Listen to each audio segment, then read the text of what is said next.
Hello and welcome to CNBC TV 18. We are in conversation with William Walsh, CEO of British Airways. William, many thanks for joining us today on CNBC TV 18.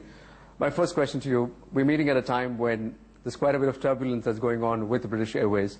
I understand you're also in talks with unions to avert a possible strike by the cabin crew.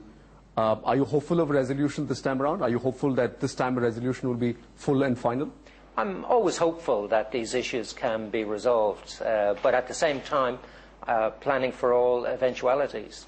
The reality at the moment is that there is no threat of industrial action. The trade union has ceased industrial action and has not balloted to start again, but they have said that they might do that. So we are in talks, and I'm optimistic that we can resolve these issues.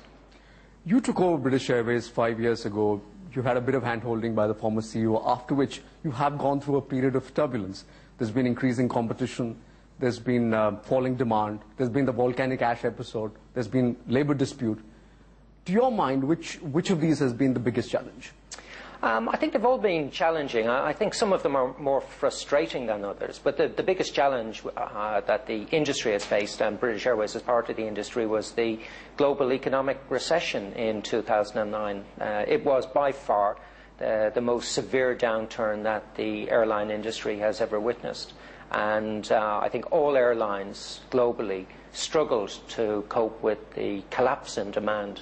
And I think at British Airways, we were hit hard by that, but I think we've done very well to respond. And we've used that to change structurally the cost base in British Airways as well. So we're much better positioned when things start to improve. And they are improving. There's no question that the economic environment this year is better than it was in 2009. On the fact that your critics have argued that you've chosen a path of conflict rather than a path of compromise, is that true? No, I don't think so. I've been very clear in our desire to negotiate with the trade union. Unfortunately, we have one section of one of the trade unions that we deal with who has refused to engage in negotiations in the belief that the problems will go away. I've been 31 years in this industry, and you talked about some challenges that we faced in the last 5 years. We faced a lot of challenges over time. But I've never seen challenges that just go away. So we've had to face up to changing demand in the industry, changing consumer behaviour. We've had to adjust to oil prices that are more likely to be around $100 a barrel than they were 10 years ago at $25 a barrel, and we have to adjust to that. So it's not a path of confrontation, it's a path of structural change. Because if we don't change in British Airways, like all airlines, if you don't change, well then the future is very much less secure. How do you handle the problem of perception? Today, a passenger of British Airways is a little unsure given the fact that these disputes there have been flash strikes all over. How do you fix this problem of perception and image? Yeah, we've done a good job because the facts show that our customers have remained very loyal to British Airways. Our bookings are very strong at the moment. And it doesn't appear to put our customers off booking with us. I think an important thing that we've demonstrated is that during these periods of strike action, we've been able to fly most of our flights. And when we've promised to operate a flight, we've delivered on all of those promises. We flew every single flight that we said we would fly during the strike action. And going forward, if we do face further industrial action, we will be able to fly 100% of our long-haul program, and that gives our customers confidence to book with British Airways, and that's exactly what we're seeing at the moment. When we talk about business right now, are you seeing a recovery in your ticket sales? Have you seen a bounce back in demand and in yields?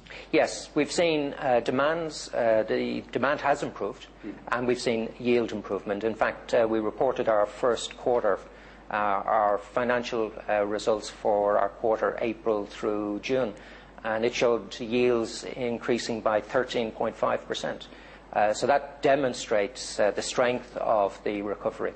Now, it's a 13.5% increase from a very low base, because the decline in 2009 was quite significant. So we're really getting back to the levels we were seeing in 2007, 2008, before we went into this global recession. You're facing losses of, what, about £530 million. If it weren't for this volcanic ash episode, if it weren't for the labor disputes, do you think it would have been in a much better financial position in the last 3 months? Yeah, there's no question that we would have had a better financial result. We've estimated that the impact of the closure of airspace because of volcanic ash was over £100 million, £108 million.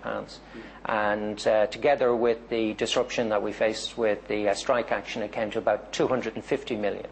So our results would have been much better. But we're still targeting to break even at a PBT level this year, so to make an operating profit at British Airways, and we believe we can achieve that in the current environment. So despite the challenges that we faced in the first 3 months of our financial year in April, May and June, we're still on target to achieve our financial results. At a time like this, when the environment is tough for you, why have you then chosen for a merger with Iberia? Why have you done this code-sharing deal? What's the rationale behind this? Is the idea that you attack and that's the best form of defense?